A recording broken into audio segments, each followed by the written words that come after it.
សៀវភៅតម្រង់ទៅព្រះដ៏ឧត្តមដែលនិពន្ធដោយលោកគ្រូ Oswald Chambers មានចំណងជើងថាការជិតដិតជាមួយព្រះយេស៊ូវព្រះគម្ពីរយ៉ូហានចំពុះ14ខ9ព្រះយេស៊ូវមានបន្ទូលទៅថាភីលីតអើយខ្ញុំបាននៅជាមួយនឹងអ្នករាល់គ្នាជាយូរដល់ម្លេះហើយអ្នកមិនទាន់ស្គាល់ខ្ញុំឬអ្នកណាដែលឃើញខ្ញុំ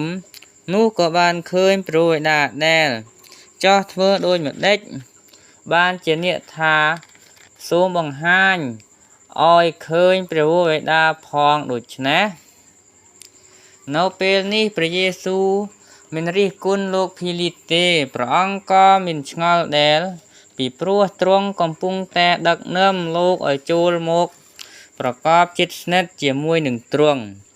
តើបងប្អូនដឹងឬទេថាក្នុងចំណោមមិត្តភក្តិទាំងអស់ដែលយើងសេពគប់យ៉ាងជិតស្និទ្ធនោះ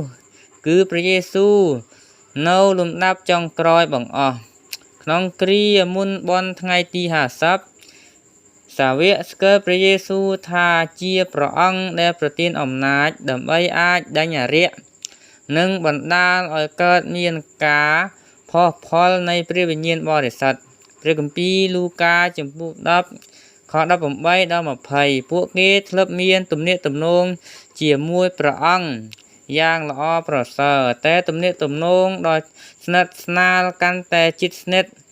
នឹងត្រូវមកគឺពិតជាហៀបនឹងមកដល់ដោយព្រះអង្គបានមានបន្ទូលប្រាប់ថាខ្ញុំហៅអ្នករាល់គ្នា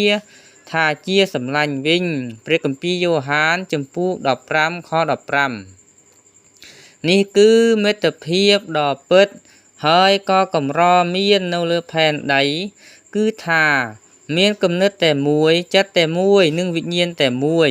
ព្រះជាម្ចាស់សពព្រះハរតីអប់រំយើងម្នាក់ៗឲ្យចូលមកយ៉ាងជិតដិតបំផុតក្នុងការមានទំនាក់ទំនងជាមួយព្រះយេស៊ូវគ្រីស្ទសពថ្ងៃនេះយើងទទួលព្រះពរហើយនឹងស្គាល់ព្រះបន្ទូលនៃព្រះក៏ប៉ុន្តែយើងអាចចោទជាសំណួរថាតើយើងពិតជាស្គាល់ព្រះអង្គច្បាស់ហើយឬនៅព្រះយេស៊ូវបានមានព្រះបន្ទូលថ្លែងមកថាដែលខ្ញុំទៅនោះមានប្រយោជន៍ដល់អ្នករាល់គ្នាវិញព្រះគម្ពីរយ៉ូហានចំពុះ16ខ7ពាក្យនេះសំដៅទៅលើការចាក់ចែងពីទំនាក់ទំនងដែលពួកគេធ្លាប់ពិសោធន៍ជាមួយទ្រង់ហើយនឹងដើម្បីនាំគេចូលទៅក្នុងការតាកតងរបៀបថ្មីព្រះハរតីព្រះអង្គពិតជារីករាយនៅពេលទ្រង់ឃើញសិស្សណាម្នាក់ចំណាយពេលដើម្បីដើរយ៉ាងគៀកកិតជាមួយព្រះអង្គល្អជាងមុនព្រះបន្ទូលតែងតែអះអាងដល់ការបង្កើតផលផ្លែ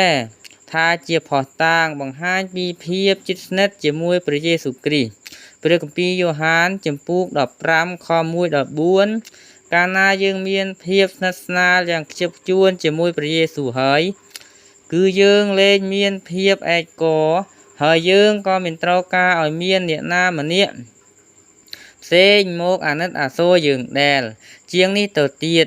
យើងក៏មានកម្លាំងពីព្រះវិញ្ញាណដើម្បីចាក់បង្ហូរការបម្រើអ្នកឯទៀតតាមរយៈជីវិតយើងគ្រប់ពេលវេលាការនេះមិនត្រូវការឲ្យមានការអាណិតអាសូរពីអ្នកណាដែលមានចិត្តល្អស្អាតស្អំទៀតឡើយគឺអ្នកនោះនិងមនុស្សឯទៀតនឹងផ្ដោតការចាប់អារម្មណ៍របស់ពួកគេតែលើព្រះយេស៊ូវវិញដោយយល់ដល់ព្រះហស្ថទ្រង់